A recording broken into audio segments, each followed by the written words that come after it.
សួស្តីបងប្អូនទាំងអស់គ្នានៅថ្ងៃដែរគឺយើងមកធ្វើការបង្ហាញភេទក្រូជ័រប្រាកាយមកនេះដែរគឺជាប្រភេទក្រូជ័រប្រាកាយដែលមានកម្រាស់រហូតដល់3លីប្រភេទក្រូជ័រប្រាកាយកម្រាស់3លីនេះគឺសាច់វាក្រាស់មែនតើវាផ្ទៃបាតវាមានផ្ទៃគ្រើមដើម្បី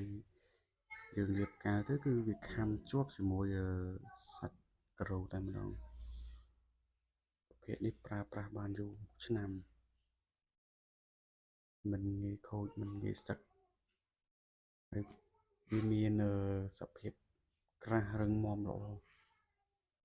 មិនងាយបាក់បែកហើយមកនេះដែរគឺស័ក្តិសមសម្រាប់ការយកទៅដេក័រការិយាល័យ office ផ្ទះសំណាក់សណ្ឋាគារអីផ្ទះលំហែគឺថាសមតែម្ដងគឺពណ៌វាលក្ខណៈស្រទន់សភាពមិនដិតពេកក៏មិនឆើតឆាយហើយឃ្លាំងយើងខ្ញុំក៏មានជាប្រភេទបបិទ្ធប្រភេទប្រាកាវកម្រាស់2លីកម្រាស់3លីហើយនឹងក្រូជ័រប្រាណាំកម្រាស់4លី5លីផងដែរ